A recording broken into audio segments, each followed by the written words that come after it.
जिला अस्पताल में मरीज परेशान, डॉक्टर ने नहीं की विधायक से बात तो अचानक अस्पताल पहुंचे विधायक, सामने आई बड़ी अनियमितताएं। गुरुवार को अशोकनगर जिला अस्पताल में अचानक विधायक हरिबाबू राय पहुंच गए और यहां भारी समस्याएं देखने को मिली, जिसके बाद इन्होंने अधिकारियों से बात की और व्यवस्था सुधारने के निर्देश दिए। दरअसल देखा जाए तो विधायक हरिबाबू राय ने बताया कि उनको अस्पताल से मरीजों के परिजनों के फोन आ रहे थे कि कोई यहाँ सुनने वाला नहीं है, जिसके बाद डॉक्टर से बात कराने को कहा तो डॉक्टर ने विधायक से बात नहीं की, जिसके बाद विधायक अचानक जिला अस्पताल पहुंच गए, जहां भारी समस्याएं देखने को मिली। साथ ही भारी संख्या में महिलाएं बैठी थी लेकिन डॉक्टर नहीं थी। साथ ही गंदगी व पानी की समस्या भी देखने को मिली, जिसके बाद विधायक ने व्यवस्था सुधारने के निर्देश दिए हैं और साथ ही यदि स्थिति नहीं सुधरी तो आगे अस्पताल में धरना देने की बात कही है। मैं समझता हूँ अपनी भी एक सीमा है, पर जनप्रति के दी के नाते आप ही लोगों से कहूँगा। बिल्कुल सही है, आप कहीं से लेना गलत नहीं है। कोई यहाँ से कहते कि मैं नहीं करूँगा विधायक से बात, नहीं करूँगी विधायक से बात। मेरे पास नोटर की सूची है, मैं आपको देता हूँ। हो सकता है सिस्टर ने बोल दिया होगा सर, बट नहीं वहाँ से 8 नंबर से हुआ है, किसी ने बोल दिया है। जो भी आता है वो 8 नंबर पे आता है। ये दो जगह, ये जगह या वो जगह 8 नंबर या सही निवेदन है। पानी की गर्मी व्यवस्था नहीं इनसे बुलाया के बैठे से टैंकर की अनुमति दो। कल भी मैंने बोला उनको अस्पताल में नगर पालिका 4 टैंकर पर डे डल रहे हैं और बोर का पानी नीचे चला गया है। सीएमओ को है ना, उसके लिए भी नया बोर के लिए भी सफाई चल रही है। एक नया बोर है उसकी सफाई करवा अंदर है।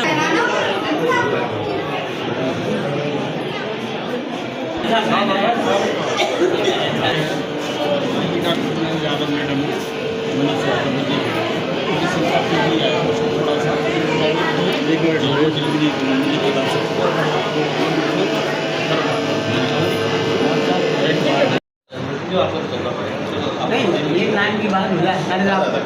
मैं आप क्या लें, आपकी बात नहीं हो रही, मतलब जो भी बैठा हुआ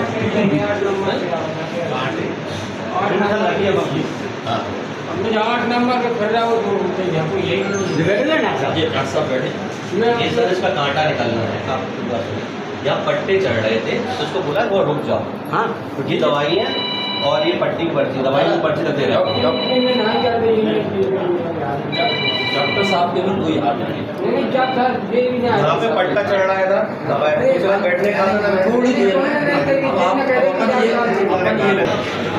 डायरेक्ट मैं ऑफिस बैठता हूँ, मैं निपटाऊंगा समस्या ही। कोई डॉक्टर नहीं सुनता, सारी चीजें आप ही निपटाओगे क्या? इंचार्ज हूँ ना। अरे मगर जो बैठा है वो भी आपसे मतलब नहीं बात। मुझे मोहरी बहुत बहुत धन्यवाद पहले तो आपका। मुझे मोहरी सोनेरा के एक यादव का फ़ोन आ रहा था। उनके यहाँ की एक महिला यहाँ पर भर्ती हुई थी, जिनके पेट में 4 महीने का बच्चा शांत हो गया, जो भी हो गया गड़बड़ हो गया। वो परेशान थे कि कोई देख नहीं रहा है। तो मैंने कहा कि मेरी ड्यूटी पे जो डॉक्टर है उनसे बात करा दो, मैं उनसे बोलूँगा कि देख लें। तो उधर से फिर बात ये आई कि उन्होंने बोला कि वो डॉक्टर बोल रहे कि हम बात नहीं करेंगे उनसे, मेरे से बात नहीं करेंगे।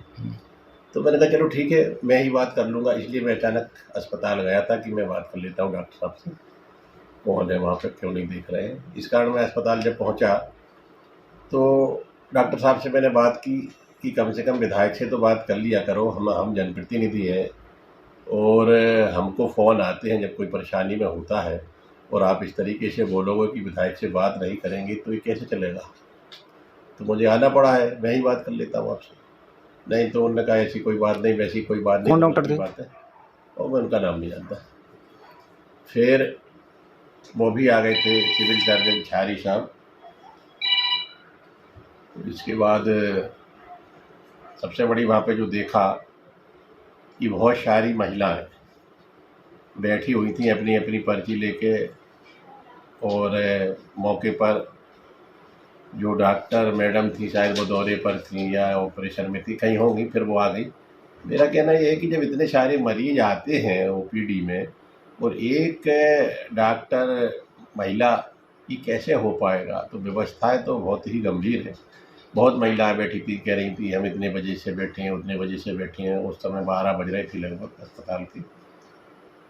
महिला इतना इंतज़ार कर रही थी। एक बात, दूसरी बात क्या है कि इतनी बड़ी हॉस्पिटल में पीने के लिए पानी नहीं है, मरीजों को भी नहीं है, मरीजों के साथ, एक मरीज के साथ 4 आदमी आते हैं तो अपन जानते ही, तो वो उनके लिए भी पीने की पानी की व्यवस्था नहीं है। तो मैंने सीएमओ साहब से बोला, नगर पालिका वालों से, कि यहाँ पानी का जो स्रोत है वो ख़त्म हो चुका है, पानी का स्तर नीचे चला गया, आप यहाँ की व्यवस्थाएं बनाओ। तो उन्होंने कहा कि मैं टैंकर वगैरह भेजता हूँ और ऐसा वैसा। एक हैंडपम्प भी ख़राब पड़ा हुआ है जो अस्पताल के सामने है। पीएचई विभाग बोला हमारा नहीं है, सीएमओ साहब बोले कि जानकारी नहीं है, हमारा नहीं है। शायद मैंने दोनों से चर्चा की तो ये पता लगा कि वो नगर पालिका का ही हैंडपम्प है। उसका क्या हुआ कि नगर पालिका के कर्मचारी ऊपर का डंडे निकाल ले गए। इतनी घोर लापरवाही है, जबकि इस वक्त पानी की इतनी बड़ी ज़रूरत है कि ढूंढ कर हैंडपम्प सुधारना चाहिए। ऐसा ही हाल पीएचई विभाग का है। मेरी तो पूरी विधानसभा के हैंडपम्प खराब पड़े हैं और मैं ई साहब से परेशान हूँ, खासकर फ़ोन कर करके। और ये ई साहब ऐसा हाँ में हाँ करते हैं, काम करते नहीं है कुछ। सरकारी अस्पताल में सफाई की व्यवस्था क्या है और पानी के लिए लगातार लोग परेशान हो रहे सफाई हैं? की व्यवस्था तो है, देखिए कि हजारों मरीज वहाँ आते हैं, सफाई भी होती है, लेकिन जिस स्तर की होना चाहिए वो हो नहीं पा रही है। जो ठेकेदारी प्रथा है यहाँ की वो बहुत लचर है। 100 आदमी अगर ठेकेदार को लगाना चाहिए तो 20 आदमियों में काम चला रहे हैं यहाँ के ठेकेदार। इसी प्रकार से सामग्री भी ऑपरेशन के लिए लोगों को बाहर से खरीद के लाना पड़ती है। 8-10 हज़ार का जो मैंने बात भी की तो उन्होंने कहा हमारे अस्पताल में ये नहीं है। और आपको मैं बता दूं कि पंखे नहीं चल रहे हैं, पलंगों पर चादर नहीं बिछे हैं। क्या क्या गिनाऊं मैं आपको, इतनी आम नहीं, एक बात है। विधायक से अगर कोई डॉक्टर बात नहीं कर सकता तो आम लोगों से कैसे बात करता मैंने होगा? यही उनसे कहा कि जब आप मुझसे बात नहीं कर रहे तो आम लोगों से क्या बात करते होंगे। तो उन्होंने कहा नहीं ऐसी बात नहीं है, वैसी बात नहीं। मैंने कहा देखिए अभी आचार संहिता लगी है, मैं भी आप लोगों से अभी उस तरीके की ही बात कर रहा हूँ। आने वाले समय में मुझे हो सकता है धरना देना पड़े, अस्पताल में ही बैठना पड़े, जहाँ भी ऐसी व्यवस्थाएँ होंगी। मुझे अब बिल्कुल आना पड़ेगा, मुझे जनता के साथ बैठना पड़ेगा। और मैं उनको बोल के भी आया हूँ कि देखो अपनी व्यवस्थाएँ सुधारो, परेशानी मरीजों को नहीं होना चाहिए। और हमको और क्या चाहिए, हम तो यही चाहते हैं कि सब बढ़िया से मरीजों का इलाज होते रहे। हम क्यों आपको फ़ोन लगाएंगे, हम ज़रूरत ही नहीं हमको फ़ोन लगाने की, ना हम अच्छा समझते कि बार बार किसी डॉक्टर को फ़ोन लगाया जाए। तो अस्पताल की व्यवस्थाएँ अच्छी नहीं है। आप लोगों से भी मेरा अनुरोध है, पत्रकार बंधुओं से, कि आप लोकतंत्र के चौथे स्तंभ हो, बीच बीच में जाकर के व्यवस्थाओं को आप लोगों को भी देखना चाहिए, उजागर करना चाहिए। स्वदेश समाचार के लिए अशोकनगर से चंद्रपाल बघेल की रिपोर्ट।